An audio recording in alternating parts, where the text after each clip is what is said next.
14h30 sur Europe 1, on retrouve effectivement Et si c'était ça le bonheur avec Faustine Bollard. On commence comme tous les jours par son billet d'humeur. C'est un sujet qui est bigrement d'actualité. À 56 ans, notre président de la République s'apprêterait à redevenir papa après avoir hérité du titre de grand-père il y a à peine quelques mois. J'ai essayé de chercher dans les personnalités les plus emblématiques des exemples de pères seniors qui nous parleraient à tous. Et l'image qui s'est immédiatement imposée, c'est évidemment celle de Johnny Hallyday. Il y a un an ou deux, j'étais sur le plateau de Michel Drucker lors d'un Vivement Dimanche spécial Laetitia.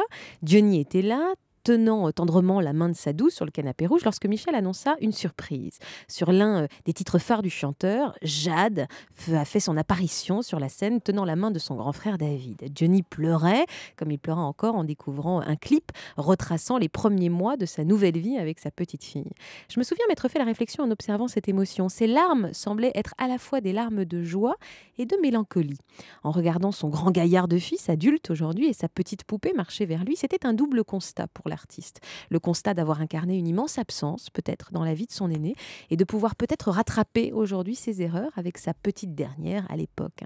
Cette ambivalence était très palpable quand on se trouvait tout près de lui. Je pense qu'il y a en effet quelque chose de l'ordre du rattrapage dans le cœur du père, des pères seniors. Daniel Auteuil, papy père, lui-même a déclaré dans Paris Match à propos de la naissance tardive de son petit Zachary: comme je m'endors le soir en même temps que lui, je me réveille très tôt le matin, et comme je m'ennuie de lui, je le réveille. Le temps rétrécit, je n'ai plus une minute à perdre.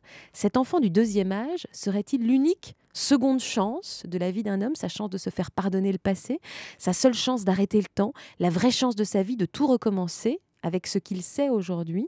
J'aimerais avoir 16 ans aujourd'hui, mais en sachant ce que je sais aujourd'hui, chantait Eddie Mitchell. J'aimerais avoir 30 ans aujourd'hui et t'élever avec ce que je sais aujourd'hui. Coup de projecteur sur les pères seniors aujourd'hui sur Europe 1. Bienvenue dans Et si c'était ça le bonheur. Europe 1. 14h30, 15h30, et si c'était ça le bonheur?